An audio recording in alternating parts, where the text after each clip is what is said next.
جاری کیا جائے گا۔ حکم دیا گیا کہ جمع کرنا شروع کرو۔ زید بن ثابت نے جو قرآن جمع کیا تھا اس کے 3 نسخے بنے تھے، بڑی توجہ ایک ایک جملے پر۔ اس کے 3 کتابیں بنی تھی، 3 نقل ہوئی تھی۔ وہ 3 نقلوں میں سے ایک نقل ام المسلمین حضرت عائشہ کے پاس تھی، ایک نقل ام المسلمین حضرت حفصہ کے پاس تھی، ایک نقل عبداللہ ابن اسد کے پاس تھی۔ یہ 3 نقلیں کی گئی تھی۔ عبداللہ ابن اسود کے پاس جو نقل بھیجی گئی تھی وہ کوفے میں تھے، ان کے پاس ایک نقل موجود تھی، 2 نقلیں یہاں موجود تھی۔ اس کے بعد یہ حکم جاری کیا گیا قرآن پھر جمع کیا جائے۔ دونوں نقلوں کو بلایا گیا، لایا گیا۔ زید بن ثابت نے جو قرآن جمع کیا تھا وہ 3 چیزوں کے اوپر تھا۔ لکڑی کے اوپر لکھا ہوا تھا، پتوں کے اوپر لکھا ہوا تھا، اور وہ قرآن کھجور کے باریک باریک پتوں کے اوپر بھی تحریر کیا ہوا تھا۔ مجھے 3 روایتیں ملی۔ اسے منگایا گیا۔ اب پھر کتاب کا حوالہ دے رہا ہوں، الایقان فی علم القرآن، علامہ جلال الدین سیوطی نے کتاب لکھی ہے، آپ جا کر اس میں ملاحظہ فرما لینا۔ انہوں نے جتنی نقلیں ان کو ملی ان سب کو سرکے سے دھلوا دیا اور یہ کہا کہ پھر سے جمع کیا جائے۔ میں بہت سوچتا رہا۔ تیسری منزل کے بعد خلافت ملی مولا کائنات کو۔ مولا کائنات اگر چاہتے اپنے قرآن کو جاری کر سکتے تھے، مگر مولا نے اپنا قرآن جاری نہیں کیا۔ کیوں؟ کہ مولا حال دیکھ رہے تھے کہ لوگ قرآن کو دھلوا دے رہے ہیں، لوگ قرآن کو مٹا دے رہے ہیں، اس لیے مولا کائنات نے اپنے قرآن کو محفوظ رکھا۔ اور جو قرآن تھا چونکہ اس میں کوئی کمی نہیں تھی، نہ آیات میں کمی تھی، نہ الفاظ میں کمی تھی، نہ ترتیب میں کمی تھی، سب چیزیں مکمل طور پر جامع طور پر اس کو لایا گیا تھا۔ مولا کائنات نے کہا یہی قرآن جاری کیا جائے۔ مولا یہ قرآن جاری کیوں کرا رہے ہیں، آپ اپنا قرآن کیوں نہیں جاری کرا رہے؟ کہ اگر میں اپنا قرآن جاری کر دوں اور اس قرآن میں میری آیتیں مدحت کی پائے جائیں تو لوگ کہیں گے علی نے اپنی مدحت کی آیتیں لکھ لی ہیں، اس لیے میں اپنا قرآن جاری نہیں کر رہا ہوں۔ جتنوں نے جمع کیا ہے ان کا جمع کیا ہوا قرآن جاری کرو۔ سورہ جہر میرا قصیدہ پڑھے گا، سورہ علم میرا قصیدہ پڑھے گا، بسم اللہ میرا قصیدہ پڑھے گی، جتنے بھی آیتیں پڑھتے جاؤ میرا قصیدہ پڑھے گی۔ اب دنیا والے فیصلہ کر کے بتائے کہ قرآن میں جو مدح پائی گئی ہے وہ دنیا والوں کی طرف سے ہے یا اللہ کی طرف سے ہے؟ ایک صلوات پڑھیے محمد والے کہ قرآن ہے اللہ کا کلام، اور اللہ نے یہ کہہ کر قیامت کر دی قیامت تک کے لیے، اِنَّا نَحْنُ نَزَّلْنَا الذِّكْرَ وَإِنَّا لَهُ لَحَافِظُونَ، ہم نے اس قرآن کو نازل کیا اور ہم ہی اس قرآن کی حفاظت کریں گے۔ حفاظت کرنے کی ذمہ داری اللہ نے لی۔ الحمدللہ وہ پروردگار کل بھی حفاظت کر رہا تھا، آج بھی حفاظت کر رہا ہے اور قیامت تک حفاظت کرتا رہے گا۔ اب سوال یہ ہے کہ قرآن میں تو حفاظت کا حکم ہے، ہم نے قرآن کو نازل کیا، ہم اس کی حفاظت کریں گے۔ مالک کیا صرف قرآن کی حفاظت کرے گا؟ محافظین قرآن کی حفاظت نہیں کرے گا؟ کہ نہیں، ہم جس طرح قرآن کی حفاظت کر رہے ہیں اسی طرح محافظین قرآن کی حفاظت کریں گے۔ اسی لیے زین گرامی آج بھی ایک محافظ قرآن پردے میں بیٹھا ہوا ہے جس کی اللہ حفاظت کر رہا ہے۔ ہم قرآن کی بھی حفاظت کر رہے ہیں، محافظ قرآن کی بھی حفاظت کر رہے ہیں۔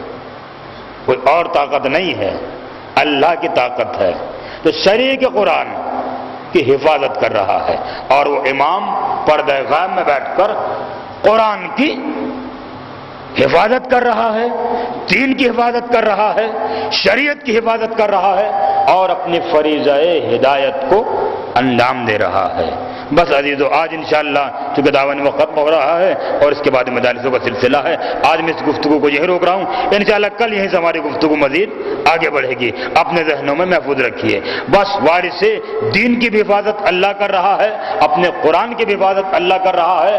لاکھ زمانے آئے مگر قرآن تھا، قرآن ہے، قرآن رہے گا۔ لاکھ زمانے آئے، اہل بیت تھے، اہل بیت ہیں اور قیامت تک اہل بیت رہیں گے۔ نہ قرآن پر کوئی حرف آ سکا، نہ اہل بیت پر کوئی حرف آ سکا، نہ قرآن کی عظمت کم ہو سکی، نہ اہل بیت کی عظمت کم ہو سکی، نہ قرآن کو مٹایا جا سکا، نہ اہل بیت کو مٹایا جا سکا۔ الحمدللہ قرآن بھی محفوظ ہے، اہل بیت بھی محفوظ ہے۔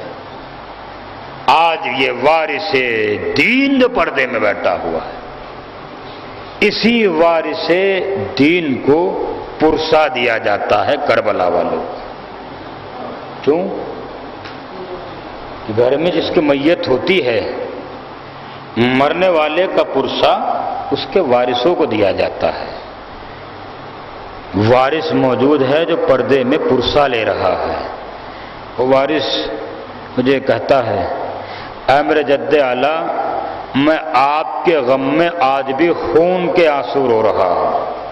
امام زمانہ غم امام حسین علیہ السلام میں خون کے آنسو رو رہے ہیں۔ عزاداران مظلوم کربلا کیوں نہ خون کے آنسو روئیں؟ ارے جس کا ایک دن میں بھرا گھر اجڑ گیا ہو، جس کے ایک دن میں چھوٹے بڑوں کو شہید کیا گیا ہو، نہ چھوٹوں کا خیال رکھا گیا ہو، نہ بڑوں کا خیال رکھا گیا ہو، وہ کیوں نہ خون کے آنسو روئے؟ قیامت صرف یہی نہیں ہے عزاداروں، ارے جس کے ماں بہنوں کی چادریں چھینی گئی ہوں، جس کی ماں بہنوں کو بے مکنا وہ چادر بازاروں میں پھرایا گیا ہو، درباروں میں پھرایا گیا ہو، وہ وارث دین خدا کیوں نہیں روئے گا؟ ہاں عزاداران مظلوم کربلا، آج ایک 6 مہینے کے مجاہد کا تذکرہ ہو رہا ہے۔ آج 5 محرم ہے۔ آج کی تاریخ علی اصغر سے نسبت رکھتی ہے، حضرت علی اصغر کا ماتم کیا جائے گا۔ آپ نے عزا خانوں میں دیکھا ہوگا، آپ کو ایک جھولا ملتا ہے، ایک جھولا نظر آتا ہے۔ آپ جب اس جھولے کو دیکھتے ہیں، وہ جھولا یاد دلاتا ہے کربلا میں ایک ایسا بھی مجاہد تھا جو جھولے میں جھولا کرتا تھا، تو جھولے میں لیٹا کرتا تھا، لیکن قیامت یہ ہوئی نہ جھولے میں جھولنے والا رہا نہ وہ جھولا رہا۔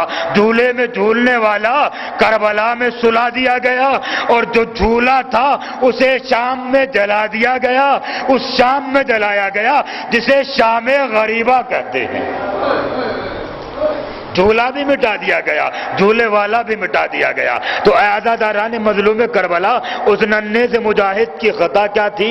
اس ننھے سے مجاہد نے غلطی کیا تھی؟ اس ننھے سے مجاہد پر آخر کسی کو رحم کیوں نہیں آیا؟ یہ بڑی سوچنے کی بات ہے۔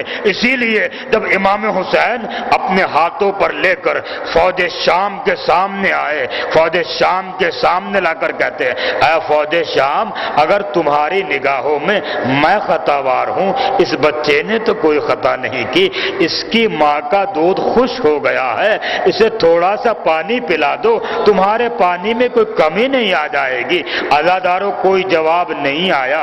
امام نے اپنے ننھے سے بچے کو جلتی ہوئی خاک کربلا پہ لٹایا، خاک کربلا پہ لٹا کر کہتے ہیں، اگر تم یہ سمجھتے ہو اس بچے کے بہانے حسین پانی پینا چاہتا ہے، آؤ تم اپنے ہاتھوں سے پانی پلا دو۔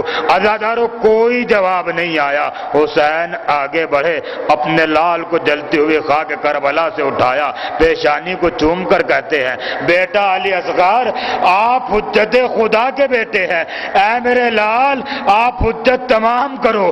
علی اصغر نے اپنی سوکھی زبان اپنے ہونٹوں پہ پھرانا شروع کی، اتنی مظلومیت نظر آئی، فوج شام منہ پھیر کر رونے لگی۔ ایک نجس آواز آئی، ایکتا کلام الحسین، حرملا نے 3 بال کا تیر چلہ کمان میں جوڑا، ارے سنسناتا ہوا تیر چلا۔